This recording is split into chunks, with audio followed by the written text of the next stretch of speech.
میرا تعلق ایک متوسط گھرانے سے تھا۔ چھوٹے ہوتے ہی میرے والد کا انتقال ہو گیا۔ ماں نے در در کی ٹھوکریں کھا کر اور محنت مزدوری کر کے میرے تعلیمی اخراجات برداشت کیے۔ پڑھائی کے دوران ہی مجھے باہر کے ملک کا وظیفہ مل گیا۔ میں اماں کو اکیلا چھوڑ کر نہیں جانا چاہتا تھا، اس لیے میں نے فیصلہ کیا کہ میں اماں کو اولڈ ہوم چھوڑ آتا ہوں، اور جب پڑھ لکھ کر واپس آؤں گا تو اماں کو واپس لے آؤں گا۔ اماں ہر حال میں مجھے ترقی کرتے ہوئے دیکھنا چاہتی تھیں، تو وہ فوراً مان گئیں۔ میں نے اماں کو اولڈ ہوم چھوڑا اور خود پردیس کے لیے روانہ ہو گیا۔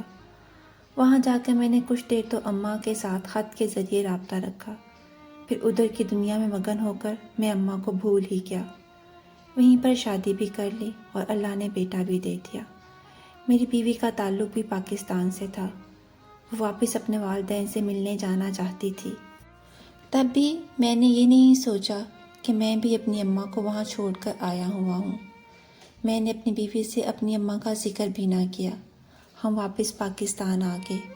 میرا بیٹا بھی ساتھ ہی تھا۔ ایک دن وہ موبائل استعمال کر رہا تھا کہ اس نے ایک تصویر دیکھی جو اسے بہت متشابہت رکھتی تھی۔ اس تصویر والے لڑکے کو ایک اولڈ ہوم ڈھونڈ رہا تھا اور نیچے لکھا تھا کہ اس کی اماں انتظار کر رہی ہیں اپنے بیٹے کا، اور ساتھ ہی اماں کی تصویر بھی تھی۔ وہ تصویر دیکھتے ہی میری آنکھوں سے آنسو جاری ہو گئے۔ اماں بہت کمزور اور نحیف لگ رہی تھیں۔ میری آنکھوں میں آنسو دیکھ کر میری بیوی کو سارا ماجرا سمجھ میں آ گیا۔